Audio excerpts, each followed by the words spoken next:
ஆரம்பிக்கலாமா? அஸ்ஸலாமு அலைக்கும் வரஹ்மத்துல்லாஹி வபரகாத்துஹு.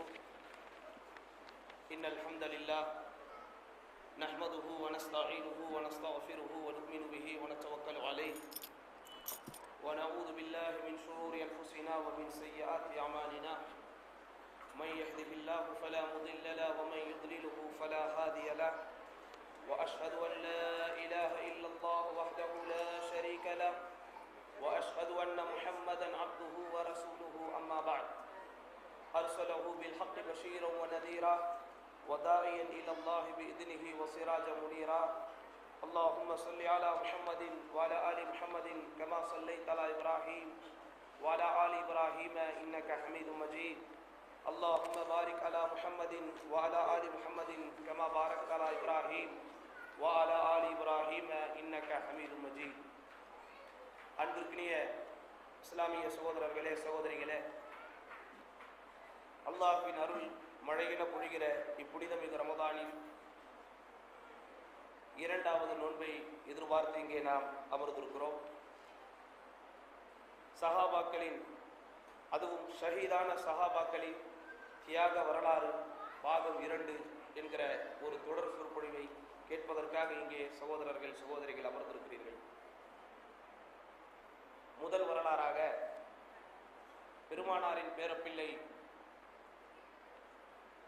சொர்க்கத்து இளைஞர்களின் தலைவர், ஃபாத்திமா ரலியல்லாஹு அன்ஹாவின் தவ புதல்வர், வீரர் அலியின் வீர மகன் ஹசன் ரலியல்லாஹு அவர்களுடைய வரலாறை தான் இன்ஷா அல்லாஹ் பார்க்க போகிறோம். அதற்கு முன்பு ஒரு சின்ன ஃப்ளாஷ்பேக். எடுத்த உடனே ஹசன் ரலியல்லாஹுடைய வரலாறை சொன்னால் இங்கு வந்திருக்கிற பல புதிய சகோதரர்களுக்கு புரியாது என்பதனால் ஹசன் ரலியல்லாஹு அன்ஹு அவர்களுடைய வரலாறை பார்ப்பதற்கு முன்பு நாம் தெரிந்து கொள்ள வேண்டிய ஒரு சில முக்கியமான விஷயங்களை இன்றைய நாள் உரையில் இன்ஷா அல்லாஹ் பார்க்க போகிறோம். முதலில் ஏன் சஹாபாக்களுடைய வரலாறை நாம் பார்க்க வேண்டும்? அதுவும் போன வருடம் பார்த்து விட்டோம். வருடம் சஹாபாக்களுடைய வரலாறை படிக்க வேண்டுமா? வேறு விஷயங்களே இல்லையா இந்த இஸ்லாத்தில் என்றால், இஸ்லாத்தில் எந்த விஷயங்கள் எல்லாம் இருக்கிறது என்று நாம் நினைக்கிறோமோ அது எல்லாமே சஹாபாக்களிடத்தில் இருக்கிறது என்பதனால் தான் சஹாபாக்களுடைய வரலாறை படிக்கிறோம். இஸ்லாம் என்னென்ன விஷயங்களை இந்த மக்களுக்கு வழிகாட்டுதலாக தந்திருக்கிறதோ, அது தனிநபர் ஒழுக்கமாகட்டும், குடும்ப வாழ்க்கையாகட்டும், சமூக வாழ்க்கையாகட்டும், அரசியல் வாழ்க்கையாகட்டும், ஏன் இராணுவ நடவடிக்கைகளாக கூட இருந்துவிட்டு போகட்டும், இப்படி எல்லா விஷயங்களும் இந்த பூமியின் மேற்பந்தில் வாழ்ந்த மக்களில், இன்று வாழ்ந்து கொண்டிருக்கக்கூடிய மக்களில் அல்லது இனி வாழவிருக்கக்கூடிய மக்களில் நபிகள் நாயகம் ஸல்லல்லாஹு அலைஹி வஸல்லம் அவர்களுடைய பயிற்சி பாசறையில் பாடப்பெற்ற அந்த மனிதரில் புனிதர்கள் அவர்களுடைய வாழ்வில் மட்டும்தான் எல்லாம் சாத்தியமாக இருக்கிறது. இஸ்லாம் காண கிடைக்காத அற்புதம். மனிதன் சேர்த்து வைத்திருக்கிற செல்வங்களில் எல்லாம் மிக பெரும் செல்வம், அருட்செல்வத்தை விட, பொருட்செல்வத்தை விட, திருச்செல்வத்தை விட எல்லா செல்வங்களை காட்டிலும் உயர்ந்த செல்வம் இந்த இஸ்லாம். இந்த இஸ்லாத்தை 24 மணி நேரமும் தங்களுடைய வாழ்வியல் நெறியாக செயல்படுத்திய அந்த தூய சஹாபாக்களுடைய வரலாறையே அல்லாஹ் திருக்குர்ஆனில் சொல்லுகிறான். நபிகள் நாயகம் ஸல்லல்லாஹு அலைஹி வஸல்லம் அவர்களுக்கு கிடைத்த வெற்றியை பற்றி, ஹுவல்லதி அய்யதக பினஸ்ரிஹி வபில் முஃமினீன், நபியே, அல்லாஹ் அவன்தான் உங்களுக்கு வெற்றியை கொடுத்தான், அவன்தான் உங்களை பலப்படுத்தினான், அவன்தான் உங்களை வலுப்படுத்தினான். ஆனால் நீங்கள் பலம் பெறுவதற்கும் வலு பெறுவதற்கும் எவைகள் தெரியுமா உபகரணங்களாக இருந்தது? பி நஸ்ரிஹி வபில் முஃமினீன், இறைவனின் உதவி, அடுத்து இந்த இறை நம்பிக்கையாளர்கள் என்று சஹாபாக்களை எல்லாம் சொல்லுங்கள். நபிகள் நாயகம் ஸல்லல்லாஹு அலைஹி வஸல்லம் அவர்களைப் போல் சிறப்பிற்குரிய வாழ்க்கை இந்த பூமியில் யாரும் வாழ்ந்ததில்லை. நபிகள் நாயகம் ஸல்லல்லாஹு அலைஹி வஸல்லம் அவர்களைப் போல் புனிதமான ஒரு வாழ்க்கையை யாரும் வாழ்ந்ததில்லை, இனி யாரும் வாழப்போவதும் இல்லை. அப்படிப்பட்ட புனிதகரமான வாழ்க்கை, ஒரு வெற்றிகரமான வாழ்க்கை, தனிநோர் நபராக அரேபிய தீபகற்பத்தில் இஸ்லாமிய பிரச்சாரத்தை துவங்கிய நபிகள் நாயகம் ஸல்லல்லாஹு அலைஹி வஸல்லம் அங்கிங்கெனாதபடி எங்கு போய் நின்றாலும் அவர்களுடைய பேர் உச்சரிக்கப்படக்கூடிய அளவிற்கு ஒரு மாபெரும் சாம்ராஜ்யம் அன்றைக்கு உருவாகியது. இன்றைக்கும் அது உருவாகி வளர்ந்து பல்கி பெருகி பரவி கொண்டிருக்கிறது என்றால் அதற்கு அல்லாஹ் திருக்குர்ஆனில் 2 விஷயங்களை காரணம் என்று சொல்கிறான். நம்பர் 1 பி நஸ்ரிஹி, அல்லாஹ்வின் உதவி. அடுத்தது வபில் முஃமினீன், இந்த இறை நம்பிக்கையாளர்கள். யார்? அந்த சஹாபாக்கள். நபிகள் நாயகம் ஸல்லல்லாஹு அலைஹி வஸல்லம் அவர்களுடைய வாழ்வில் வெற்றி கிடைத்ததே, பெருமானார் ஸல்லல்லாஹு அலைஹி வஸல்லம் வாழ்வில் அவர்கள் மேம்பட்டதே இறைவனின் உதவிக்கு அடுத்து அந்த சஹாபாக்கள் தான் என்கின்ற பேருண்மையை வல்ல ரஹ்மான் திருக்குர்ஆனில் சொல்லுகிறான் என்றால், உண்மையில் அப்படி என்ன ஒரு உதவி நபிகள் நாயகம் ஸல்லல்லாஹு அலைஹி வஸல்லம் இந்த மூமின்களின் மூலம் பெற்றுவிட்டார்கள் என்பதை நாம் கொஞ்சம் அறிய கடமைப்பட்டிருக்கிறோம் சகோதரர்களே.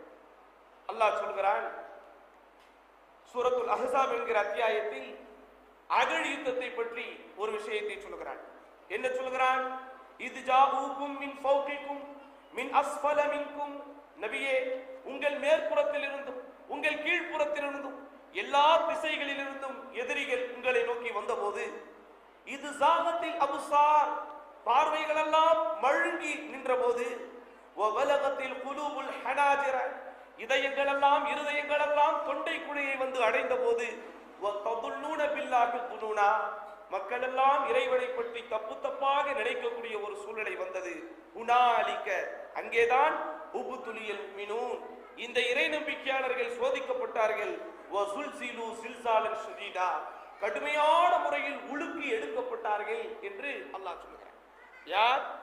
எந்த நபி தோழர்கள் நபிகள் நாயகம் ஸல்லல்லாஹு அலைஹி வஸல்லம் தோளோடு தோள் நின்று பெருமானாரின் போர்க்களங்களை பூக்களாய் அலங்கரித்தார்களோ, எந்த நபி தோழர்கள் நபிகள் நாயகம் ஸல்லல்லாஹு அலைஹி வஸல்லம் அவர்களோடு கூப்பிடுகிற இடங்களுக்கெல்லாம் சோறு தண்ணி பார்க்காமல், பசியை பொருட்படுத்தாமல், பொருளாதாரத்தை யோசிக்காமல், குடும்பத்தை கவனிக்க வேண்டும் என்கிற எண்ணம் இல்லாமல், எதிர்காலம் என்ன ஆகும் போது என்கிற பயம் இல்லாமல் போராடுவதற்காக புறப்பட்டு சென்றார்களோ, அந்த வீர சிங்கங்களை பற்றி அல்லாஹ் சொல்கிறான். உபுதுலியல் முஃமினூன் கடுமையான முறையில் சோதிக்கப்பட்டார்கள். வஸுல்சிலு சில்சாலன் ஷதீதா மிக கடுமையான முறையில் உலுக்கி எடுக்கப்பட்டார்கள் என்று அல்லாஹ் சொல்கிறார். அப்படி அந்த கூட்டம் உலுக்கி எடுக்கப்பட்டதனுடைய விளைவு எப்படிப்பட்ட விளைவு ஏற்பட்டது தெரியுமா? இஸ்லாமிய மார்க்கம் பட்டி தொட்டி எல்லாம் பரவியது. எப்படி பரவியது என்கிற வரலாறை கொஞ்சம் நீங்கள் கண்டிப்பாக தெரிய கடமைப்பட்டிருக்கிறீர்கள். அன்றைக்கு அந்த சஹாபாக்கள் என்கிற ஒரு குலம் அல்லாஹ்விற்காக தங்களுடைய வாழ்க்கையை தியாகம் செய்திருக்காவிட்டால், அன்றைக்கு நபி தோழர்கள் என்கிற அந்த ஒரு இனம் தங்களுடைய உயிரை இந்த மார்க்கத்திற்காக பயணம் வைக்காவிட்டால், பணயம் வைக்காவிட்டால், இப்படிப்பட்ட வெற்றியை இந்த சமுதாயம் கண்டிருக்காது. அதைத்தான் அல்லாஹ் சொல்கிறான். ஐயதக பி நஸ்ரிஹி வபில் முஃமினீன், நபியே அவன் உதவியை கொண்டும் இந்த இறை நம்பிக்கையாளர்களை கொண்டும் தான் உங்களை அல்லாஹ் வலுப்படுத்தியிருக்கிறான். ஆமாம் சகோதரர்களே, எப்படியெல்லாம் அல்லாஹ் வலுப்படுத்தினான் தெரியுமா? எப்படியெல்லாம் நபிகள் நாயகம் ஸல்லல்லாஹு அலைஹி வஸல்லம் அல்லாஹ் பலப்படுத்தினான் தெரியுமா? மிகச்சரியாக சொல்ல வேண்டுமானால் கிபி 7ஆம் நூற்றாண்டில் தனி ஓர் நபராக நபிகள் நாயகம் ஸல்லல்லாஹு அலைஹி வஸல்லம் ஹீரா குகையை தலைமையகமாக கொண்டு இஸ்லாமிய பிரச்சாரத்தை துவங்கினார்கள். அன்றைக்கு துவங்கிய அந்த வேளையில் பெருமானாருக்கு என்று ஒரு அலுவலகம் இல்லை, பெருமானாருக்கு என்று காவலர்கள் இல்லை, பெருமானாருக்கு என்று ஒரு படையினர்கள் இல்லை, பெருமானாருக்கு என்று பொருளாதார உதவி செய்வதற்கென்று ஒரு ஸ்பான்சர்கள் இல்லை. ஒரு பிரச்சாரம் நடக்க வேண்டுமானால், ஒரு அழைப்பு பணி ஒய்யாரமாக நடைபெற வேண்டுமானால் ஒரு அலுவலகம் தேவை, உதவியாளர்கள் தேவை, பண பரிவர்த்தனம் செய்வதற்கு, பொருளாதாரம் செய்வதற்கு ஸ்பான்சர்கள் தேவை. இப்படிப்பட்ட எதுவே இல்லாமல் நபிகள் நாயகம் ஸல்லல்லாஹு அலைஹி வஸல்லம் ஹீரா குகையை மட்டுமே தம்முடைய அலுவலகமாக வைத்து, அதுவும் ரகசிய அலுவலகமாக வைத்து, அதுவும் தாம் மட்டுமே சென்று வருகின்ற அலுவலகமாக வைத்து பெருமானார் ஸல்லல்லாஹு அலைஹி வஸல்லம் இஸ்லாமிய பிரச்சாரத்தை மேற்கொண்டார்கள். அதன் விளைவு பெருமானார் ஸல்லல்லாஹு அலைஹி வஸல்லம் அவர்கள் இந்த உலகத்தை விட்டு பிரியும் போது அரேபிய தீபகற்பம், மக்கா, மதீனா மற்றும் யமன் என்கின்ற இந்த 3 தேசங்களிலும் இஸ்லாமிய மார்க்கம் பரிபூரணமாக நுழைந்திருந்தது. மக்கா, மதீனா, யமன் என்கின்ற இந்த 3 தேசங்களும் பெருமானாரின் கட்டுப்பாட்டுக்குள் முழுமையாக இருந்தது. இதுபோக ஷாம், அபிசீனியா போன்ற ஒரு சில நாடுகளிலும் நபிகள் நாயகம் ஸல்லல்லாஹு அலைஹி வஸல்லம் அவர்களுக்கு சில ஆதரவுகள் இருந்தது. அதற்கு பிறகு சஹாபா பெருமக்கள் வந்தார்கள். குலஃபாவே ராஷிதீன் என்று சொல்லக்கூடிய 4 பெரும் கலீஃபாக்கள் நபிகள் நாயகம் ஸல்லல்லாஹு அலைஹி வஸல்லம் அவர்கள் சென்ற வழியிலேயே தங்களுடைய வாழ்க்கையை, தங்களுடைய பணியை துவங்கினார்கள். துவங்கியதன் விளைவு ஷாம், ஈராக், பாரசீகம், இன்றைக்கு ஈரான் என்று அறியப்படக்கூடிய, அன்றைக்கு குராசான் என்று அறியப்பட்ட, அன்றைக்கு அதர்பேஜான் என்று அறியப்பட்ட, இன்றைக்கு கிழக்கு ஐரோப்பாவில் ஒரு மிகப்பெரிய மாகாணம் என்று அறியப்படுகின்ற நாடுகள் எல்லாம் கலீஃபாக்களுடைய ஆட்சி காலத்தில் இஸ்லாத்திற்கு வந்தது. அதே போன்று ஆசியா கண்டத்தில் உள்ள அர்மேனியா என்கிற மாபெரும் நகரம், எகிப்து, இன்னும் சொல்ல போனால் இன்றைக்கு மொரோக்கோ என்று அறியப்பட்டிருக்கிற அன்றைக்கு அல் மக்ரிபுல் அரபி, இன்றைக்கு தான் மொரோக்கோ என்பது ஒரு நாடு. அன்றைக்கு பெருமானாரின் காலத்தில் அன்றைக்கு இருந்த பூகோள அந்த மேப்பின் படி அல் மக்ரிபுல் அரபி சுமார் 5 நாடுகளை உள்ளடக்கிய ஜசாயிர், மொரோக்கோ, துனிசியா, லிபியா, மொரித்தானியா என்று சொல்லக்கூடிய அந்த 5 நகரங்களையும் உள்ளடக்கியிருக்கிற ஆப்பிரிக்கா கண்டம் வரை இஸ்லாமிய மார்க்கம் பரவியது. யார் செஞ்ச தியாகம் இது? யார் செய்த தியாகம்? மத்திய கிழக்கில் ஒரு மைய பகுதியில் இருக்கிற மக்கா மதீனாவில் மட்டுமே கோலோச்சிய இஸ்லாம் ஷாம் தேசத்தில் பரவியது. ஈராக்கை வெற்றி கொண்டது, மிஸ்ரை வெற்றி கொண்டது, அகர்பேஜானை வெற்றி கொண்டது, ஈரானை வெற்றி கொண்டது, ஆப்பிரிக்க கண்டத்தில் நுழைந்து பல நாடுகளை வெற்றி கொண்டது. இவைகள் எல்லாம் இந்த சஹாபாக்கள் செய்த தியாகம், இந்த 4 கலீஃபாக்கள் செய்த தியாகம், இந்த 4 கலீஃபாக்களில் பலர் உயிரிட்டதனுடைய தியாகம். இந்த சஹாபாக்களோடு பல தோழர்கள் தோளோடு தோள் நின்று போரிட்டு அல்லாஹ்வின் பாதையில் ஷஹீதானதனுடைய விளைவு இத்தனை மாகாணங்களிலும் இஸ்லாம் நுழைந்தது. அது மட்டுமா? கலீஃபாக்களுடைய ஆட்சி முடிந்து, குலஃபாய ராஷிதீன்களுடைய ஆட்சி முடிந்து, இன்னும் சில சஹாபாக்கள் எஞ்சி இருந்தார்கள். அவர்களோடு சேர்ந்து உமையாக்கள் என்பவர்களுடைய ஆட்சிகள் வந்தது. அந்த ஆட்சியில் இன்றைக்கு துருக்கி என்று அறியப்படக்கூடிய, அன்றைக்கு துர்கிஸ்தான் என்று அறியப்பட்ட அந்த நாடு இஸ்லாத்திற்குள் வந்தது. சிந்து நதி கரையோரங்களில் இருந்த நாடுகள் இஸ்லாத்திற்கு வந்தது. சீன எல்லை வரை இஸ்லாமிய நாடு, இஸ்லாமிய ஆட்சி பரவியது. இன்றைக்கு இஸ்தாம்புல் என்று அறியப்படுகிற, அன்றைக்கு கான்ஸ்டன்டினோபிள் என்று அறியப்பட்ட அந்த நாடு இஸ்லாத்திற்குள் வந்தது. அதோடு மட்டுமல்லாமல் ஏற்கனவே மொரோக்கோ என்கிற நாட்டை வெற்றி கொண்டதன் விளைவு அதன் வழியாக அந்தலுஸ் என்கிற மாகாணத்தை தாண்டி போர்ச்சுகல் வரை சென்று அப்படியே இன்றைக்கு இருக்கிற பிரான்ஸ் நாட்டின் மத்திய பகுதி வரை இஸ்லாம் வந்தது. இவைகள் எல்லாம் உமையாக்கள் செய்த தியாகம். இவைகள் எல்லாம் உமையாக்கள் என்று சொல்லப்படக்கூடிய அவர்களுடைய ஆட்சியின் கீழ் இஸ்லாமிய மார்க்கம் பரவியது. அதற்கு பிறகு அப்பாசியர்கள் ஆட்சி, அவர்களுடைய ஆட்சி காலத்திலும் பல்வேறு நாடுகள் வெற்றி கொள்ளப்பட்டது. அதற்கு பிறகு அப்பாசியர்களுடைய ஆட்சி காலம் முடிந்ததற்கு பிறகு உஸ்மானியர்களுடைய ஆட்சி வந்தது. எல்லாம் சஹாபாக்களுடைய பின்தொடர்கள், எல்லாம் அந்த சஹாபாக்கள் உயிரை விட்டார்களே மார்க்கத்திற்காக, அதன் வழி வந்தவர்கள். அடுத்து இஸ்லாமிய மார்க்கத்தை தலைமையகமாக கொண்டு யார்? இந்த உஸ்மானியர்கள் ஆட்சி செய்த போது இன்றைக்கு இஸ்தாம்புல் என்று அறியப்படக்கூடிய அந்த நகரம், அதை சுற்றியுள்ள எல்லா நகரங்களும் இஸ்லாத்திற்கு வந்தது. அதுவும் எப்படி? அன்றைக்கு இருந்த கிழக்கத்திய ரோமாபுரி, ரோம பேரரசின் தலைநகரமாக இது இருந்ததோ, ரோமாபுரியில் இஸ்லாம் போனது, பாரசீகத்தில் இஸ்லாம் போனது. பாரசீகம் முழுமையாக இஸ்லாமியர்களுடைய கட்டுப்பாட்டுக்குள் வந்தது. ஆனால் ரோமர்களுடைய ஆட்சி காலமும் முடிந்து, ரோமர்கள் தங்களுடைய ஆட்சிக்கு தலைமையகமாக வைத்திருந்த இஸ்தாம்புல் பெருநகரமும் நபிகள் நாயகம் ஸல்லல்லாஹு அலைஹி வஸல்லம் வெளிவந்த கலீஃபாக்களுடைய ஆட்சியை தொடர்ந்து உஸ்மானியர்களுடைய ஆட்சிக்குள் அதுவும் வந்தது. அதனுடைய விளைவு உஸ்மானியர்கள் இஸ்லாமிய ஆட்சியை செய்ததனுடைய விளைவு இஸ்லாம் எங்கெல்லாம் போனது தெரியுமா? யுனானியர்கள் என்று சொல்லப்படக்கூடிய கிரேக்கர்களுக்கு இஸ்லாம் அறிமுகப்படுத்தப்பட்டது. பல்காரியா என்று சொல்லப்படக்கூடிய இனத்தவர்களுக்கு இஸ்லாம் அறியப்பட்டது. அல்பானியா என்று அல்பேனியர்களுக்கு இஸ்லாமிய மார்க்கம் அறிமுகப்படுத்தப்பட்டது. ரோமர்களுக்கு இஸ்லாமிய மார்க்கம் அறிமுகப்படுத்தப்பட்டது. இன்றைக்கு மாலத்தீவு என்று சொல்லுகிறோமே, அங்கேயும் அந்த ஆட்சி காலத்தில் இஸ்லாமிய மார்க்கம் அறிமுகப்படுத்தப்பட்டது. அதோடு தொடர்ந்து சீனா என்று அறியப்படக்கூடிய அந்த நாடுகளுக்குள் இஸ்லாமிய மார்க்கம் நுழைந்தது. இப்படியே மத்திய கிழக்கு கடற்கரை வழியாக எல்லா நாடுகளுக்கும் அன்றைக்கு இருந்த உஸ்மானியர்களுடைய ஆட்சியில் இஸ்லாமிய மார்க்கம் நுழைந்தது. இவைகளெல்லாம், இப்படி நான் வாசித்த இந்த நாடுகள் எல்லாம் இன்றைக்கு உலக வரைபடத்தை அலங்கரித்துக் கொண்டிருக்கிற ஒரு நாடுகள் என்றால், இந்த நாடுகளில் பாதிக்கு மேல் இன்றளவு இஸ்லாமியர்களுடைய ஆதிக்கத்தின் கீழும் கட்டுப்பாட்டின் கீழும் இருக்கிறது என்றால், அதற்கு விதை போட்டவர்கள் அந்த சஹாபாக்கள், அதற்கு வித்தை கொடுத்தவர்கள் அந்த சஹாபாக்கள், அதற்கான விலையாக தங்கள் உயிரையே கொடுத்தவர்கள் அந்த சஹாபாக்கள் எனும்போது அவர்களுடைய வரலாறை விட இஸ்லாத்தில் வேறு எதுவும் மிகப்பெரியதல்ல என்பதை இங்கு வந்திருக்கக்கூடிய சகோதரர்கள் புரிந்து கொள்ள வேண்டும். அதோடு நின்றதா? இவைகள் எல்லாம் அவர்கள் செய்த ராணுவ புரட்சியின் விளைவு. அதோடு அவர்கள் நிற்கவில்லை.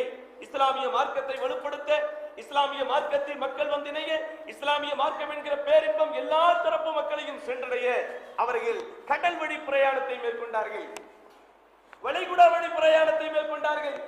வியாபாரிகளாக, துச்சார்களாக, வணிகம் செய்யக்கூடியவர்களாக, வாணிபத்தை நடத்தி காட்டுபவர்களாக பல நாடுகளுக்கு நுழைந்து இஸ்லாத்தை அறிமுகப்படுத்தினார்கள். அதன் விளைவு அல் கலீஜ் அரபி என்று சொல்லப்படக்கூடிய அரேபிய வளைகுடாவின் வழியாக வந்து இன்றைக்கு இருக்கிற இந்தோனேசியா, மலேசியா, அப்படியே இந்தியா வரைக்கும் வந்து பாக்தாத் போன்ற எல்லா நாடுகளுக்கும் இஸ்லாம் சொல்லப்பட்டது. செங்கடல் வழியாக வந்து இந்தியாவிற்கு வந்து கிழக்கத்திய ஆப்பிரிக்காவிற்கு வந்து இஸ்லாமிய மார்க்கம் அறிமுகப்படுத்தப்பட்டது. அப்படியே தரீகுல் பர்ருல் கர்பி என்று சொல்லப்படக்கூடிய கடல் வழி சாராத நில வழியாக மேற்கு வழியாக வந்து மேற்கு இந்தியாவிற்கும் இஸ்லாமிய மார்க்கம் அறிமுகப்படுத்தப்பட்டது. அப்படியே தரை வழியாக யமன் தேசத்தை சுற்றி இருக்கிற நாடுகளுக்கு இஸ்லாம் அறிமுகப்படுத்தப்பட்டது. அப்படியே ஹிஜாஸ் என்கிற மாகாணத்திற்கு இஸ்லாமிய மார்க்கம் அறிமுகப்படுத்தப்பட்டது. அதற்கு பிறகு ஒட்டுமொத்த ஐரோப்பா கண்டத்திற்கும் இஸ்லாமிய மார்க்கம் அறிமுகப்படுத்தப்பட்டது. அதோடு நிற்கவில்லை. உலகத்தின் நாடுகளிலேயே பரப்பளவில் மிகப்பெரிய நாடு என்று அறியப்பட்ட சீன மாநகருக்கு இஸ்லாம் வந்தது. எப்படி வந்தது தெரியுமா? இதுவும் அதே போன்றுதான். தரை வழி பிரயாணம் மேற்கொண்டு அன்றைக்கு இருந்த சஹாபாக்கள் குராசான் என்கிற நகரத்தை கடந்து, ஈராக்கை கடந்து, சிரியாவை கடந்து, எகிப்தை கடந்து, மொரோக்கோவை கடந்து, ஐரோப்பாவை கடந்து இந்த எல்லா நாடுகளுக்கும் இஸ்லாமிய மார்க்கத்தை அறிமுகப்படுத்தினார்கள். இவைகள் எல்லாம் உமையாக்கள், அப்பாசியர்கள், உஸ்மானியர்கள் என்று முறையே ஆட்சி செய்தவர்களுடைய விளைவால் இஸ்லாமிய மார்க்கம் இந்த உலகம் முழுவதும் வந்தது. அதன் விளைவு, அன்றைக்கு அவர்கள் செய்த தியாகத்தின் விளைவு, இன்றைக்கு இஸ்லாமிய உலகம் எது? இன்றைக்கு இஸ்லாமிய உலகம் என்னவெல்லாம் சாதித்துக் கொண்டிருக்கிறோம்? இப்படி ஒரு மூலையில் உலகத்தில் என்னென்ன மொழிகள் இருக்கிறதோ எல்லா மொழிகள் பேசுகிற இடத்தில் முஸ்லிம்கள் இருக்கிறார்கள். உலகத்தில் என்னென்ன கண்டங்கள் இருக்கிறதோ அந்த எல்லா கண்டங்களிலும் முஸ்லிம்கள் இருக்கிறார்கள். உலகத்தில் என்னென்ன நாடுகள் இருக்கிறதோ அந்த எல்லா நாடுகளிலும் இஸ்லாமியர்கள் இருக்கிறார்கள். குறிப்பாக உலக நாடுகளில் சுமார் 86 நாடுகளில் முஸ்லிம் மக்கள் மிகப்பெரிய எண்ணிக்கையில் வாழ்ந்து கொண்டிருக்கிறார்கள். உலக நாடுகள் மொத்தம் 196 என்று சொல்கிறார்கள். ஒரு சிலர் 195 என்று சொல்கிறார்கள். எப்படியோ 200 நாடுகள் இருக்கிறது என்றால் அதில் 86 நாடுகளில் அதிக எண்ணிக்கையில் இன்றைக்கு உலகத்தில் முஸ்லிம்கள் வாழ்ந்து கொண்டிருக்கிறோம். 4 கண்டங்களில் முழுமையாக முக்கால்வாசி பகுதியில் முஸ்லிம்கள் வாழ்ந்து கொண்டிருக்கிறோம்.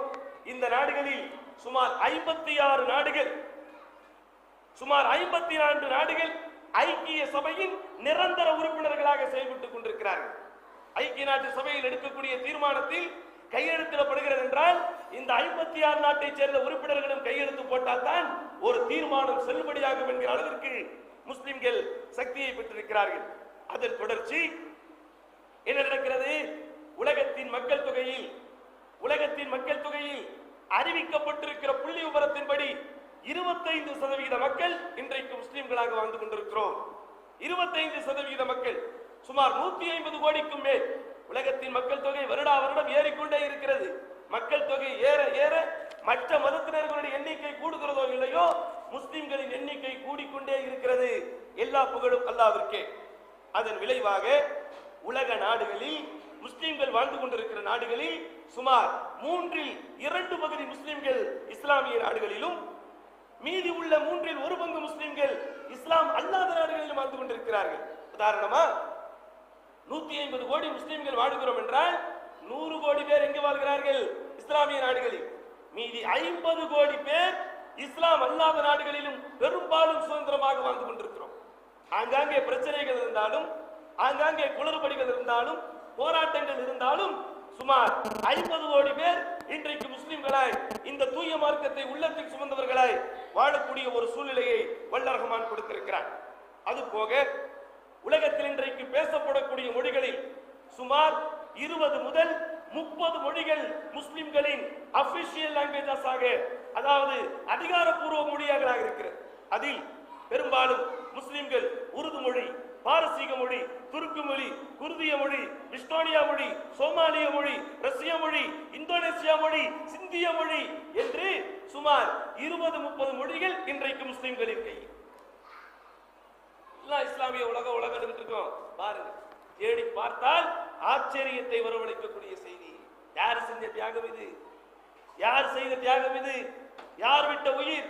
தனி மனிதராக இன்றைக்கு நபிகள் நாயகம் ஸல்லல்லாஹு அலைஹி வஸல்லம் துவக்கிய பிரச்சாரத்தை சந்தோஷத்தோடு ஏற்றுக்கொண்ட அந்த தோழர்கள் அன்றைக்கு செய்த தியாகத்தின் விளைவு உலகத்தில் இருக்கக்கூடிய முக்கிய மொழிகளில் இலக்கணம் இல்லாத, இலக்கியம் இல்லாத மொழிகள் அல்ல இது. இலக்கணம் இல்லாத, இலக்கியம் இல்லாத மொழிகள் இருக்கிறது. அவைகளை எல்லாம் கணக்கில் கொள்ளாமல் இலக்கணமும் இலக்கியமும் பாரம்பரியம் உள்ள மொழிகளில் மட்டும் சுமார் 30 மொழிகளை முஸ்லிம்கள் நம்முடைய கையில் வைத்திருக்கிறோம். அது மட்டுமா, உலகத்தில் இருக்கக்கூடிய பொருளாதார சக்தியை நிர்ணயிக்கக்கூடிய 1/4 சக்தி இன்றைக்கு முஸ்லிம்களிடத்தில் இருக்கிறது. உதாரணமாக சொல்ல போனால் பெட்ரோல், எண்ணெய் வளம், உலோகங்கள், தங்கம், வெள்ளி, வைரம், வைடூரியம் என்று சொல்லுகிறோமே, அந்த உலோகங்களின் உற்பத்தி, தொழிற்சாலைகள், விதைகள், விவசாய பொருட்கள், பஞ்சு போன்ற ஆடை சம்பந்தப்பட்ட தொழில்கள், இவைகள் எல்லாம் சுமார் 1/4 முஸ்லிம்களின் வசம் இருக்கிறது. அது போக இயற்கை என்று சொல்லுகிறோமே, இயற்கை வளங்கள் என்று சொல்லுகிறோமே, மின்சார உற்பத்தி, இவைகளை உற்பத்தி செய்யக்கூடியதில் 1/4 முஸ்லிம்களிடத்தில் இருக்கிறது. உலகத்தினுடைய பரப்பளவில் மசாகத் என்று சொல்லுகிறோமே, ஒரு நாடு இவ்வளவு பெரிய பரப்பளவு, உலகத்தில் இருக்கக்கூடிய நாடுகளிலேயே மிகப்பெரிய நாடு எது, 2வது நாடு எது, 7வது நாடு எது என்றால் 7வது நாடாக இந்தியாவை சொல்லுவோம். பரப்பளவு 7வது நாடு தான் இந்தியா, 2வது நாடு. ஏன் அப்படி சொல்லுவோம்னா, அது பரப்பளவு எவ்வளவு பெரிதாக இருக்கிறதோ அதை வைத்து இந்த பரப்பளவை கணக்கிட்டு பார்த்தால் 1/4 அளவு முஸ்லிம்களுடைய பூமியாகத்தான் இருக்கிறது. அது போக உலகத்தில் உள்ள வழிபாடு செய்யக்கூடிய மக்களில், இறைவனை வணங்கக்கூடிய மக்களில், இறைவனுக்காக சிரவணக்கம் செய்யக்கூடிய மக்களில் 1/4 இன்றைக்கு உலக அளவில் முஸ்லிம்கள் இருக்கிறார்கள். நதிகள், ஆறுகள், அதிலும் அல்லாஹ் சுப்ஹானஹு வ தஆலா மிகப்பெரிய சக்தியை முஸ்லிம்களுக்கு கொடுத்திருக்கிறார். குறிப்பாக ஈரான், துருக்கி, பாகிஸ்தான், இந்தோனேசியா, எகிப்து, கஜகிஸ்தான் போன்ற நாடுகள் எல்லாம் உலகத்தில் மற்ற எந்த நாடுகளும் செய்ய முடியாத அளவிற்கு ஆயுத உற்பத்தியில் முன்னணியில் இருக்கிறது. எல்லாம் முஸ்லிம் நாடு. இன்னைக்கு அவன் முஸ்லீமா வாழ்றானா இல்லையாங்கிறது வேற விஷயம். எப்படி உங்க பிள்ளைக்கு நீங்க சொத்தை சேர்த்து கொடுத்துட்டீங்க, அவன் ஒழுங்கா வச்சிருக்கிறானா இல்லையா, அதை வந்து சரியான முறையில் பயன்படுத்துறானா இல்லையாங்கிறது வேற. ஆனால் உங்கள் பிள்ளைகளுக்கு நீங்கள் சேர்த்து வைத்த சொத்தில் உங்கள் தியாகம் இருக்கிறதா இல்லையா, உங்கள் பேர் சொல்லப்படுமா இல்லையா, அதே போன்றுதான் அன்றைக்கு சஹாபாக்கள் செய்தது. அந்த தியாகத்தின் விளைவு உலகத்தில் ஆயுத உற்பத்தியில் இந்த நாடுகள் எல்லாம் மற்ற நாடுகளை எல்லாவற்றையும் பின்னுக்கு தள்ளிவிட்டு முன்னே இருக்கக்கூடிய அளவிற்கு அல்லாஹ் சுப்ஹானஹு வ தஆலா ஒரு மிகப்பெரிய வெற்றியை கொடுத்திருக்கிறார். அது மட்டுமா, உலகத்தில் இருக்கக்கூடிய கடல்களில் 113 கடல்களில் சுமார் 18 கடல்கள் இஸ்லாமிய நாடுகளில் மட்டுமே ஓடுகிறது. 18 கடல்கள், அதனுடைய அகலம், அதனுடைய நீளம், அதனுடைய எந்த திசை பார்த்தாலும் இஸ்லாமிய நாடுகளில் ஓடக்கூடிய அளவிற்கு இருக்கிறது. 3 முறை ஓஷன்ஸ், பெருங்கடல்கள் என்று சொல்லுகிறோமே, சமுத்திரம். மொத்தம் எத்தனை சமுத்திரம் இருக்கு? 5 சமுத்திரங்கள் இருக்கிறது. அதில் 3 சமுத்திரங்கள் இஸ்லாமிய நாடுடைய அந்த பரப்பளவை தொட்டுவிட்டு தான் ஓடுகிறது. இன்னும் சொல்லணும்னா, உலகத்தில் இருக்கக்கூடிய ஆறுகளில், ஜீவநதிகளில் 250 ஜீவநதிகள் இஸ்லாமிய நாடுகளில் இருக்கிறது. 10,000 சிறுநதிகள் இஸ்லாமிய நாடுகளில் இருக்கிறது. எவ்வளவு பெரிய வளங்களை எல்லாம் கொடுத்திருக்கிறான், எவ்வளவு பெரிய பாக்கியத்தை அல்லாஹ் சுப்ஹானஹு வ தஆலா கொடுத்திருக்கிறான். இன்னும் கணக்கெடுத்து பார்த்தால் இஸ்லாமிய மார்க்கம் அது பரவியதனுடைய விளைவு, அந்த இஸ்லாமிய மார்க்கத்தில் மக்கள் இணைந்ததனுடைய விளைவு சுப்ஹானல்லாஹில் அஸீம். உலக மக்கள் தொகையில் இன்றைக்கு வெகுவாக இஸ்லாமிய மார்க்கம் பரவி கொண்டிருக்கிறது என்று சொல்லுகிறோமே, எப்படி பரவுகிறது என்பதையும் கேளுங்கள்.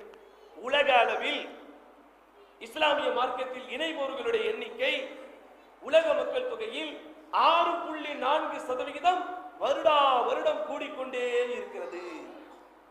ஒரு நாட்டில், ஒரு குறிப்பிட்ட நாட்டில் 15 லட்சம் முஸ்லிம்கள் வாழுகிறார்கள் என்றால், 1.5 கோடி முஸ்லிம்கள் வாழுகிறார்கள் என்றால், அதில் ஒரு 6% என்ன செய்கிறது, வளர்ந்து கொண்டே இருக்கக்கூடிய அளவிற்கு அல்லாஹ் சுப்ஹானஹு வ தஆலா ஒரு வளர்ச்சியை தந்திருக்கிறார்.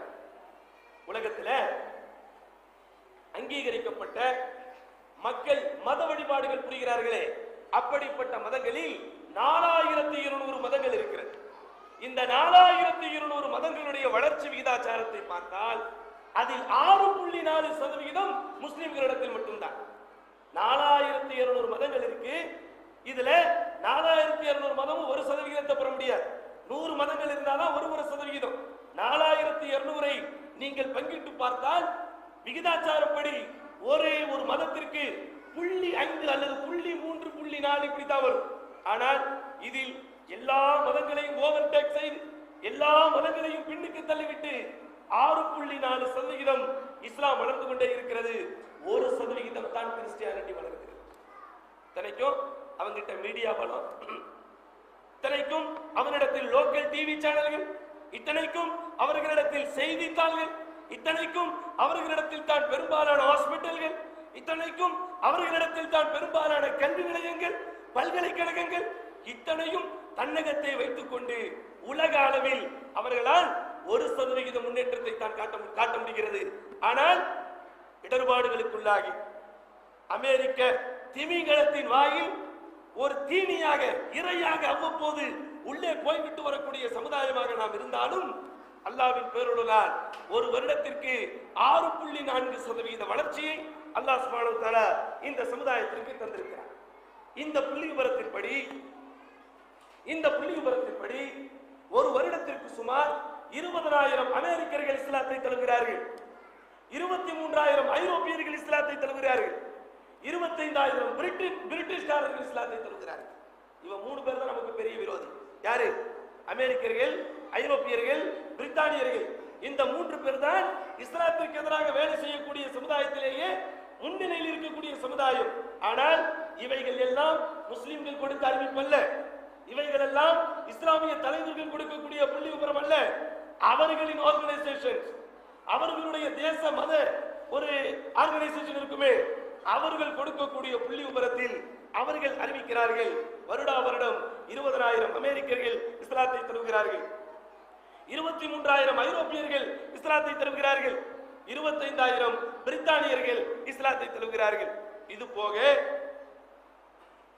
உலகத்தில் இருக்கக்கூடிய நாடுகளிலேயே இஸ்லாமிய மதத்தை எதிரி மதமாக பார்க்கக்கூடிய நாடுகளில் ஒன்று சைனா.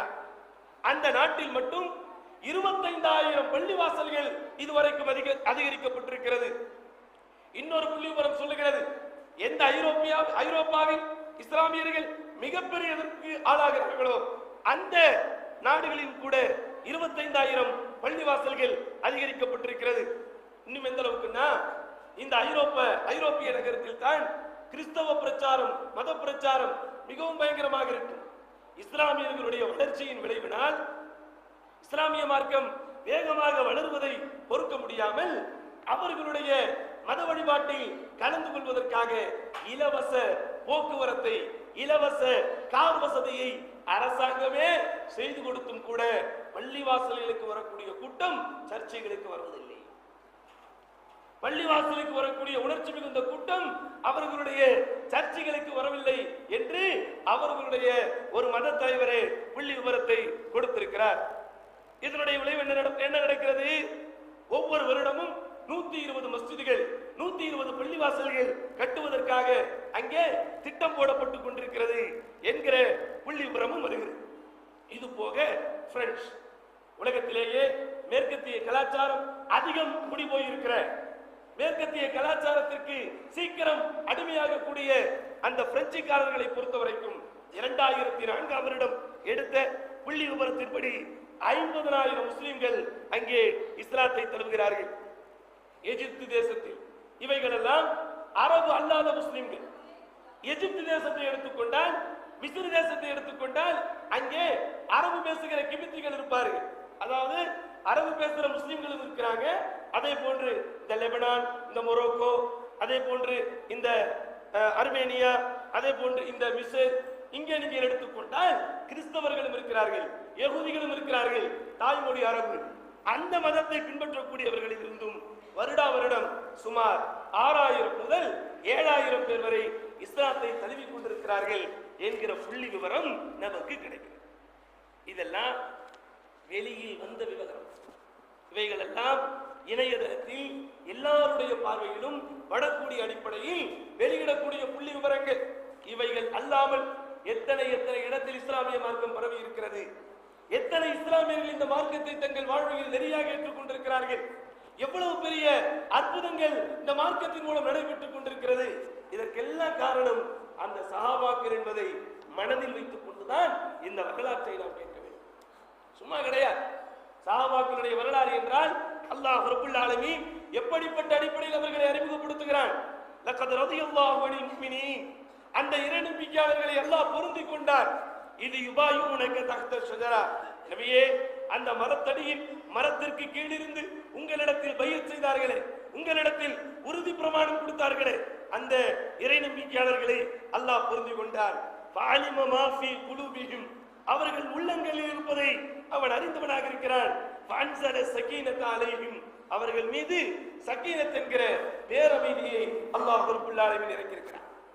இதெல்லாம் எப்படி சாத்தியப்பட்டது, எப்படி இவர்களால் முடிந்தது என்றால் ஃபஅன்ஸல ஸகீனத அலைஹிம், அவர்கள் மீது எவ்வளவு எதிர்ப்புகள் வந்தாலும், எவ்வளவு பிரச்சனைகள் வந்தாலும் அதை எதிர்த்து போராடக்கூடிய அளவிற்கு ஒரு மாபெரும் மன அமைதி அல்லாஹ் அவர்களுக்கு கொடுத்திருக்கிறான். வஅஸாபஹும் ஃபதஹன் கரீபா, அவர்களுக்கு அல்லாஹ் மிகப்பெரிய ஒரு வெற்றியை கொடுத்திருக்கிறான். அதனால் தான் இன்னொரு வசனத்தில் அல்லாஹ் அவர்களை குறித்து சொல்லும் போது லாக்கின் ரசூல், இந்த இறை தூதர், வல்லதீன ஆமனு மாஹு, அவரோடு இருந்த இறை நம்பிக்கையாளர்கள், ஜாஹது பி அம்வாலிஹிம், அவர்கள் பொருளாதாரங்களை கொண்டு அவர்கள் அல்லாஹ்வின் பாதையில் போரிட்டார்கள். வான்ஃபுஸிஹிம், அவர்கள் உயிர்களை கொண்டு அல்லாஹ்வின் பாதையில் போரிட்டார்கள். வஉலாயிக லஹுமுல் கைராத், அவர்களுக்குத்தான் எல்லா விதமான நன்மைகளும் இருக்கிறது. வஉலாயிக ஹுமுல் முஃப்லிஹூன், அவர்கள் தான் மாபெரும் வெற்றியாளர்கள். அஅத்தல்லாஹு லஹும் ஜன்னாத், அல்லாஹ் அவர்களுக்கு சொர்க்கத்தை தயார் செய்து வைத்திருக்கிறான். தஜ்ரி மின் தஹ்திஹல் அன்ஹார், அதற்கு கீழ் சதா ஆறுகள் ஓடிக்கொண்டிருக்கும். காலிதீன ஃபீஹா, அதில் அவர்கள் நிரந்தரமாக இருப்பார்கள். தாலிகல் ஃபௌசுல் அதீம், இதுதான் மாபெரும் வெற்றி என்று அந்த சஹாபாக்களை அல்லாஹ் சொர்க்கத்தின் சொந்தக்காரர்கள் என்று அறிமுகப்படுத்துகிறான். சொர்க்கத்தில் நிரந்தரமாக இருக்கக்கூடிய மக்கள் என்று சொல்லுகிறான்.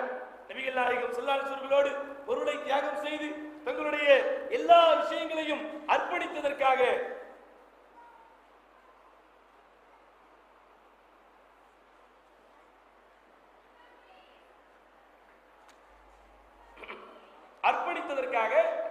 அல்லாஹ் இவ்வளவு பெரிய சிறப்பை அவர்களுக்கு தருகிறான் என்றால் அப்படிப்பட்ட தியாக சீலர்கள் அந்த சஹாபாக்கள். அதனால் தான் அவர்களில் கொல்லப்பட்ட சஹாபாக்கள், அல்லாஹ்வின் பாதையில் கொல்லப்பட்ட சஹாபாக்களுடைய வரலாறை நாம் தொடர்ச்சியாக பார்த்து வருகிறோம்.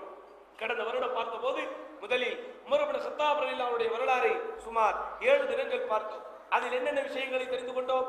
உமர் ரலியல்லாஹுடைய சிறப்பு, உமர் ரலியல்லாஹு அன்ஹு நபிகள் நாயகம் ஸல்லல்லாஹு அலைஹி வஸல்லம் செய்த தியாகம், பெருமானார் ஸல்லல்லாஹு அலைஹி வஸல்லம் காலத்திற்கு பிறகு அபூபக்கர் ரலியல்லாஹு ஆட்சி காலத்தில் உமர் இப்னு கத்தாப் அவர்கள் செய்த சீரிய அறப்பணிகள், அபூபக்கர் சித்திக் அவர்கள் மரணித்ததற்கு பிறகு உமர் இப்னு கத்தாப் ரலியல்லாஹு அன்ஹு எப்படி ஆட்சி பொறுப்பை ஏற்றுக்கொண்டு அந்த மக்கள் பார்த்திராத அதிசயங்களை எல்லாம் நடத்தி காத்து இன்றைக்கு வரைக்கும் இஸ்லாத்தின் எதிரிகள் கூட இப்படிப்பட்ட உமருடைய ஆட்சி இந்த உலகத்திற்கு வராதா, இப்படிப்பட்ட உமருடைய ஆட்சி இந்த உலகத்திற்கு வந்தால் தான் மக்கள் எல்லாம் ஒழுக்கமாக வாழ முடியும், மக்கள் எல்லாம் அநீதியில் இருந்து தப்பிக்க முடியும் என்று எதிர்பார்க்கக்கூடிய அடிப்படையில் உமர் இப்னு கத்தாப் அவர்களுடைய ஆட்சியை பார்த்தோம். அவர்களுடைய ஆட்சியின் இறுதியில் ஒரு மஜூசி உமர் இப்னு கத்தாப் அவர்களை பிடிக்காதவன் உமர் இப்னு கத்தாப் அவர்கள் தொழுகையில் இருக்கும் போது விஷம் தூக்கப்பட்ட ஈட்டியை வைத்து உமர் அவர்களை கொன்று உமர் அவர்களை ஷஹீதாக்கினான். உமர் அவர்கள் ஷஹீதானார்கள் என்கிற வரலாறை பார்க்கிறோம்.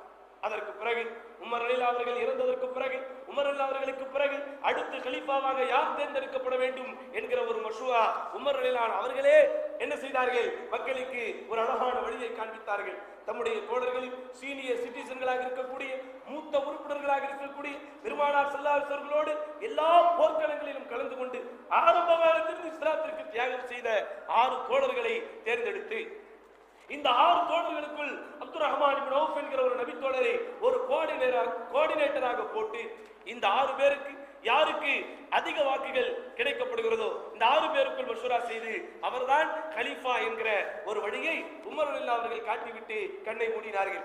அதற்கு பிறகு 6 தோழர்கள் 6 சஹாபாக்கள் ரலியல்லாஹு அன்ஹும் அஜ்மஈன் எல்லோரும் அமர்ந்து கலந்து பேசி உமர் இப்னு கத்தாப் அவர்களுடைய அந்த ஆட்சி காலத்திற்கு பிறகு ஒரு நல்ல கலீஃபா இந்த உலகத்திற்கு தேர்ந்தெடுக்கப்பட வேண்டும் என்கிற அடிப்படையில் எல்லா தோழர்களும் ஒரு சிலர் அலியை சொல்ல, இன்னொரு சிலர் உஸ்மானை சொல்ல, இறுதியில் அலி ரலியல்லாஹு அவர்கள் உட்பட எல்லோரும் யோகமித்த முடிவின் அடிப்படையில் உஸ்மான் ரலியல்லாஹு அன்ஹு அவர்களை அமீராக தேர்ந்தெடுத்து அவர்கள் உமருக்கு பிறகு 3ஆம் கலீஃபாவாக ஆட்சியை தொடர்ந்தார். ஆட்சியை தொடர்ந்த உஸ்மான் ரலியல்லாஹு அன்ஹு அவர்கள் ஆட்சி செய்த காலங்களில் சுமார் சரிபாதி 6 ஆண்டு காலம் உலக மக்களே வியக்கிற அளவுக்கு ஆட்சியை செய்தார். பல நாடுகள் இஸ்லாமிய மார்க்கத்திற்குள் வரக்கூடிய சூழ்நிலையை உருவாக்கினார். திருக்குர்ஆன் ஒன்று சேர்க்கப்படக்கூடிய பணியை செய்தார். அபூபக்கர் சித்திக் அவருடைய காலத்தில் ஒன்று சேர்க்கப்பட்டு முஸ்ஹஃபில் இமாமாக இருந்த அந்த முஸ்ஹப் ஹஃப்ஸா ரலியல்லாஹு அவரிடமிருந்து பெறப்பட்டு அந்த குர்ஆனை பல பிரதிகள் எடுத்து குர்ஆனுடைய உலூமுக்கு, குர்ஆனுடைய கல்விக்கு ஒரு மாபெரும் உயிரோட்டத்தை கொடுத்து உலகத்தில் அன்றைக்கு இஸ்லாமியத்தை தழுவி இருந்த எல்லா மாகாணங்களுக்கும் குர்ஆன் போய் சேரக்கூடிய ஒரு அற்புதமான சூழ்நிலையை உருவாக்கிய அந்த முதல் 6 ஆண்டு காலம், அடுத்த 6 ஆண்டு காலம் மிகப்பெரிய பிரச்சனைக்குள் இருந்தது என்று பார்த்தோம்.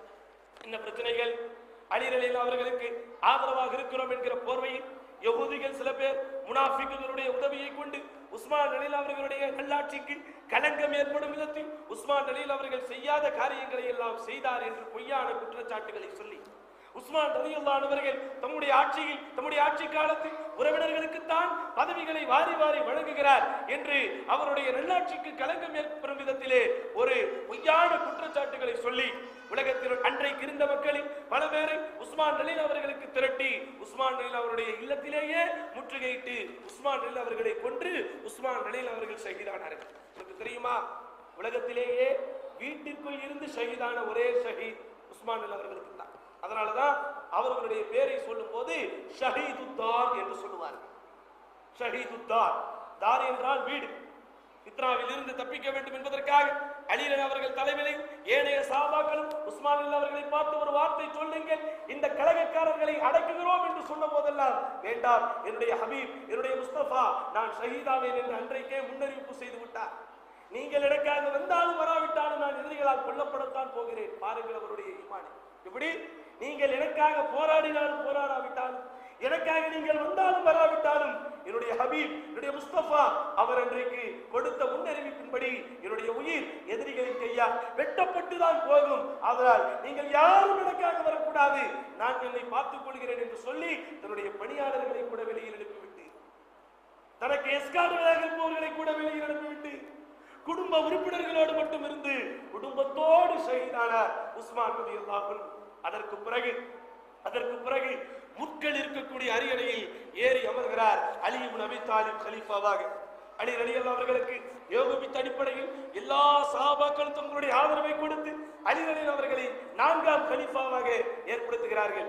ஆனால் இஸ்லாமிய நகரங்களிலேயே, அன்றைக்கு வெற்றி கொள்ளப்பட்ட நகரங்களிலேயே, அன்றைக்கு இஸ்லாமிய ஆட்சி இருந்த நகரங்களிலேயே மிகப்பெரிய மாகாணம் என்று கருதப்பட்ட ஷாம் தேசத்தின் ஒரு அறிவிக்கப்படாத முடிசூடா மன்னராக அன்றைக்கு இருந்த முஆவியா ரலியல்லாஹு அவர்கள் மட்டும் நான் அலிக்கு ஆதரவு தர மாட்டேன் என்று சொல்கிறார். காரணம், உஸ்மானை கொன்றவர்களை நீங்கள் பழிக்கு பழி தீர்த்தால் தான் உங்களுக்கு நானும் என்னை சார்ந்த ஷாம் தேசத்து மக்களும் ஆதரவு கரம் நீட்டுவோம், இல்லையே ஆதரவு தரமாட்டோம் என்று பிடிவாதமாக சொல்கிறார்கள். அலி ரலியல்லாஹு அவர்களோ அவர்களின் தரப்போ பல பேச்சுவார்த்தைகளை நடத்துகிறது, பல கடிதங்களை அனுப்புகிறது. இப்போது காலம் கணியவில்லை, சூழ்நிலைகள் சரியா இல்லை, ஆங்காங்கே கிளர்ச்சிகளும் ஆங்காங்கே குழப்பங்களும் அதிகமாக இருக்கிறது, நாம் பார்க்க வேண்டிய காரியங்கள் நிறைய இருக்கிறது. உஸ்மான் ரலியல்லாஹு அவர்களை கொன்றவர்களை மட்டும் நடவடிக்கை எடுக்க வேண்டுமானால் எண்ணிக்கையில் அடங்கா ஒரு பெரும் கூட்டத்திற்கு எதிராக நடவடிக்கை எடுக்க வேண்டிய சூழ்நிலை வரும். அதில் யார் நல்லவன் யார் கெட்டவன் என்கிற ஒரு பிரித்து பார்க்க முடியாத அளவிற்கு ஒரு பலகீனமான சூழ்நிலை இருக்கிறோம். ஃபித்னா நடந்து விட்டது. அப்படி பாவம் செய்தவர்களுக்கு அல்லாஹ் கூலி தருவான், நாம் காலம் கொஞ்சம் கடக்கட்டும், நீங்கள் பையத்தை தாருங்கள் என்று அவர் ஒரு அமீராக பேச, இல்லை எது நடந்தாலும் நடக்கட்டும், முதலில் உஸ்மானை கொண்டவர்களுக்கு எதிராக நடவடிக்கை எடுங்கள், அதற்கு பிறகுதான் நாங்கள் பையத்தை தருவோம் என்று பிடிவாதம் பிடிக்க எத்தனையோ பேச்சுவார்த்தைகள், இடையில் எத்தனையோ சஹாபாக்கள் முயற்சி செய்கிறார்கள். ஆனால் அவர்களுடைய முயற்சிகள் எல்லாம் எந்த விதத்திலும் பலனளிக்க முடியாத அளவிற்கு யகூதிகள், முனாஃபிக்குகள், புதிதாக இஸ்லாத்தை ஏற்றோம் என்கிற வெளியில் காட்டிக்கொண்ட முனாஃபிக்குகள் எல்லாம் சேர்ந்து ஈரை பேனாக்கி, பேனை பெருச்சாலியாக்கி நாளைக்கு வருகிற சண்டையை இன்றைக்கே இழுத்து விட்டதை போல் அலிக்கும் முஆவியாவுக்கு இடையில் சிண்டு மூடி என்ன செய்கிறார்கள், பிரச்சனையை பெரிதுபடுத்துகிறார்கள். அதை தொடர்ந்து ஆயிஷா ரலியல்லாஹு அன்ஹா அவர்கள் ஒரு கட்டத்தில் அலி அவர்களுக்கு எதிராக ஒரு சூழ்நிலையில் போர்க்கொடி தூக்கவே அதையும் சமாளித்து, அந்த பிரச்சனையும் சமாளித்து, சிங்கத்தை அதன் புகையிலேயே சென்று அடக்குவதை போல் முஆவியா ரலியல்லாஹு அவர்கள் ஆட்சி செய்த ஆளுநராக இருந்த அந்த ஷாம் தேசத்திற்கே அலி ரலியல்லாஹு அன்ஹு படைகளை திரட்டி சென்று அவர்களையும் என்ன ஒரு வழிக்கு அடக்கக்கூடிய அளவிற்கு ஒரு போரை அங்கே உண்டாக்குகிறார்கள். ஆனால் இறுதியில் யாரும் எதிர்பார்க்காத அடிப்படையில் இருவரும் சமாதானத்திற்கு வரக்கூடிய ஒரு சூழல் ஏற்படுகிறது. அந்த சமாதானத்திற்கு பிறகு பையத் செய்து கொடுக்கிறோம் என்கிற நிலையும் வருகிறது. ஆனால் அதற்குள் அந்த சூழ்நிலை இம்ப்ளிமெண்ட் ஆகுவதற்கு முன், செயல்முறைக்கு வருவதற்கு முன் இருவருக்கும் பொதுவான எதிரிகள் யாரு? அலி ரலியல்லாஹு அவர்களுக்கும் முஆவியா ரலியல்லாஹு அவர்களுக்கும் இருக்கக்கூடிய பொதுவான எதிரிகள். சில பேர் ஒன்று சேர்ந்து இந்த சூழ்நிலையை நாம் சரிப்படுத்த வேண்டும், இவர்கள் விட்டுக்கொண்டால் சண்டை போட்டுக் கொண்டே இருப்பார்கள், அதனால் நான் அலியை கொள்கிறேன், நீ முஆவியாவை கொள், நீ அம்ர் இப்னு ஆஸை கொள் என்று அந்த மூவரும் இந்த மூவருக்கு எதிராக விஷம் தூக்கப்பட்ட ஈட்டியை எடுத்துக்கொண்டு உமர் இப்னு கத்தாப் அவர்களை கொன்றதை போலவே இந்த மூவரையும் கொல்லலாம் என்று இந்த மூவரும் கொல்லலாம் என்று திட்டம் போட்டுக் கொண்டு வருகிறார்கள். ஆனால் அல்லாஹ்வின் நாட்டம் ஏனைய இருவரும் ஒருவர் காயமே இல்லாமல் தப்பிக்கிறார், இன்னொருவர் சிறிய காயத்தோடு தப்பிக்கிறார். ஆனால் அல்லாஹ்வின் நாட்டம் நபிகள் நாயகம் ஸல்லல்லாஹு அலைஹி வஸல்லம் முன்னறிவிப்பு அலி ரலியல்லாஹு அவர்களும் கொல்லப்படுகிறார்கள். நபிகள் நாயகம் சொன்னாங்க, உஹது மலை மேல் என்று நபிகள் நாயகம் நின்று கொண்டிருக்கும் போது என்ன சொன்னார்கள்? உஹதே பொறுமையாக இரு, உன் மீது ஒரு ஷஹீத், உன் மீது ஒரு சித்தீக்கும் ஒரு ஃபாரூக்கும் 2 ஷஹீதுகளும் இருக்கிறார்கள் என்று நபிகள் நாயகம் ஸல்லல்லாஹு அலைஹி வஸல்லம் இந்த மூவர் யாரு? உமர் இப்னு கத்தாப், உஸ்மான் இப்னு அஃபான், அலி இப்னு அபி தாலிப், இந்த மூவரும் ஷஹீதாக்கக்கூடிய முன்னறிவிப்பை ரசூலுல்லாஹ் செய்தார்களே, அதே அடிப்படையில் அலி ரலியல்லாஹு அவர்களும் கொல்லப்படுகிறார்கள். இப்படி கொல்லப்பட்டு பிரச்சனைகள் மிகவும் உச்சக்கட்டமான நிலையில் இருக்கும் போதுதான் அலி ரலியல்லாஹு அவர்கள் அமரும் போதாவது அலி ரலியல்லாஹு அவர்களுக்கு சில மூத்த சஹாபாக்கள் உயிரோடு இருந்தார்கள். இப்னு அப்பாஸ் போன்ற சஹாபாக்கள் எல்லாம் அவர்களுக்கு ஒரு ஆலோசனை கொடுக்கக்கூடிய இடத்தில் இருந்தார்கள். அபாதிலாக்கள் என்று சொல்லப்படக்கூடிய அப்துல்லா என்ற பெயருடைய பல சஹாபாக்கள் இருந்தார்கள். ஆனால் அவர்கள் பலரும் உயிரோடு இல்லாத ஒரு சூழ்நிலையில் தான் அறிவிக்கப்பட்ட அடுத்த அமீராக ஹசன் இப்னு அலி இப்னு அபி தாலிப் ரலியல்லாஹு அன்ஹு ஆட்சி கட்டிலில் ஏறுகிறார். அவருடைய ஆட்சி எப்படி இருந்தது, அவருடைய சாதனைகள் என்ன, அவர் என்னென்ன சாதனைகளை எல்லாம் இந்த உலகத்திற்கு தந்தால் இறுதியில் அவருடைய வாழ்வு எப்படிப்பட்ட சோதனையில் முடிந்தது என்கிற வரலாற்று விவரங்களை இன்ஷா அல்லாஹ் நாளை தொடர்ந்து பார்க்கலாம். எல்லாம் வல்ல அல்லாஹ் சுப்ஹானஹு வ தஆலா இந்த வரலாற்று சம்பவங்களின் மூலம் இந்த இஸ்லாம் வளர்ந்தது என்கிற இந்த விவரங்களின் மூலம் நல்ல இறையச்சத்தையும் நாம் தான் இந்த உலகத்தின் உண்மையான மார்க்கத்தில் இருக்கிறோம் என்கிற உணர்வை நமக்கு தரும். ஏன்னா இன்றைக்கு மீடியா செய்து காட்டக்கூடிய அந்த சில அலங்காரங்கள், மாற்று மதக்காரர்கள் செய்யக்கூடிய ஒரு சில தவறான பிரச்சாரத்தின் காரணத்தினால் இஸ்லாத்தில் உள்ளவர்கள் கூட இஸ்லாத்தின் மகத்துவத்தை உணர முடியாத ஒரு சூழ்நிலை இருக்கக்கூடிய இப்படிப்பட்ட நேரத்தில் தான் இந்த புனிதமான வரலாறை பார்க்க போகிறோம். இன்ஷா அல்லாஹ் நாளைய தினம் ஹசன் ரலியல்லாஹு அவர்களுடைய அந்த வரலாற்று விஷயங்களை முழுமையாக பார்க்கலாம். எல்லாம் அல்லாஹ் சுப்ஹானஹு வ தஆலா இந்த வரலாற்றின் மூலம் நல்ல படிப்பினைகளை தந்து நம்முடைய இறையச்சத்தை மேம்படுத்துவானாக என்று அல்லாஹ்விடத்தில் துஆ கேட்டு முடித்துக் கொள்கிறேன். வாஹிரு தஅவானா அல்ஹம்துலில்லாஹி ரப்பில் ஆலமீன். அஸ்ஸலாமு அலைக்கும் வரஹ்மத்துல்லாஹி